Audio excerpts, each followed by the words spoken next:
আপনারা ইতিমধ্যেই অবগত হয়েছেন বাংলাদেশের সর্ববৃহৎ সুশৃঙ্খল গতিশীল দায়িত্বশীল রাজনৈতিক দল বাংলাদেশ জামাত ইসলামী জুলাই বিপ্লবোত্তর এই প্রথম ঐতিহাসিক শরৎ উদ্যানে জাতীয় সমাবেশ আহ্বান করেছে। জামাত ইসলামী এর মধ্যে আপনারা জানেন জামাতের নিবন্ধন বিগত ফ্যাসিবাদী সরকার কেড়ে নিয়েছিল, মার্কা কেড়ে নিয়েছিল, জামাত নেতাদেরকে অন্যায়ভাবে ফাঁসিতে ঝুলিয়েছিল।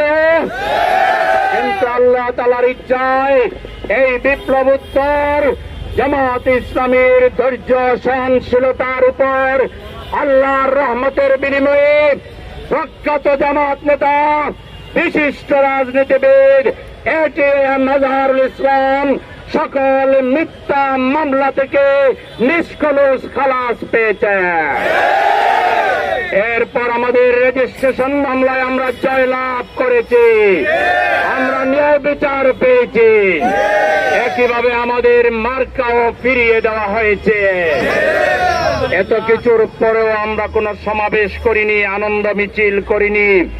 আগামী 19 তারিখে আমরা মূলত 7 দফা আদায় করার জন্য সমাবেশ ডেকেছি।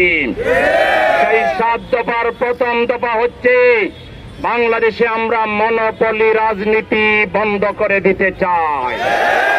বাংলাদেশের ছোট ছোট রাজনৈতিক দল যারা আছে তারাও পার্লামেন্টে সিট পাবে, কথা বলবে। আমরা ইনক্লুসিভ রাজনীতি করতে চাই।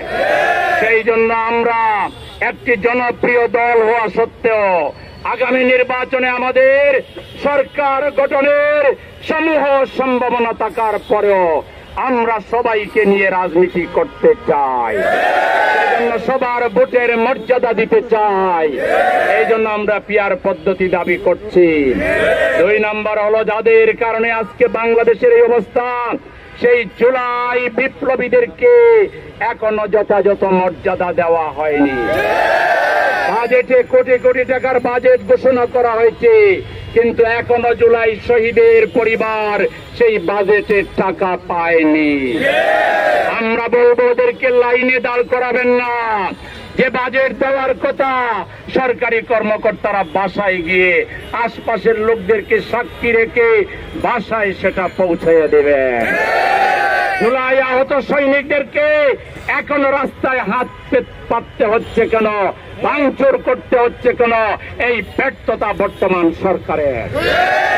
সুতরাং অনতিবিলম্বে আহতদেরকে সুচিকিৎসা দিতে হবে, তাদের পরিবারকে পুনর্বাসন করতে হবে। প্রবাসে আমাদের রেমিটেন্স যোদ্ধারা দিনের পর দিন তারা রেমিটেন্স পাঠায়, বাংলাদেশকে তারা ভালোবাসে, কিন্তু একটা ভোট দিতে পারে না। প্রবাসী ভাইদেরকে ভোটের অধিকার দিতে হবে। সংস্কার নিয়ে কোনো ধামাচাপা চলবে না। কোন রাজনৈতিক দলের পক্ষ থেকে ইচ্ছাকৃত সময় ক্ষেপণের কারণে সংস্কার যদি বিলম্ব হয়, নির্বাচন যদি বিলম্বিত হয়, এর দায় তাদেরকে নিতে হবে। এজন্য সংস্কারে রাজনৈতিক দল দ্রুত ঐক্যমতে এসে দ্রুত সংস্কার বাস্তবায়ন করতে হবে। জুলাই ঘোষণাপত্র দিতে হবে, জুলাই সনদ ঘোষণা করতে হবে, এটা সংবিধানে অন্তর্ভুক্ত করতে হবে। এখনো খুনিদের একজনকেও আমরা বিচারের রায় দেখলাম না। আমরা অনতিবিলম্বে শেখ হাসিনা সহ সকল খুনিদের বিচার চাই। তাদেরকে ফাঁসির মঞ্চে ঝোলাতে হবে উপযুক্ত বিচারের মাধ্যমে। এই সব দাবি নিয়ে আগামী 19 তারিখ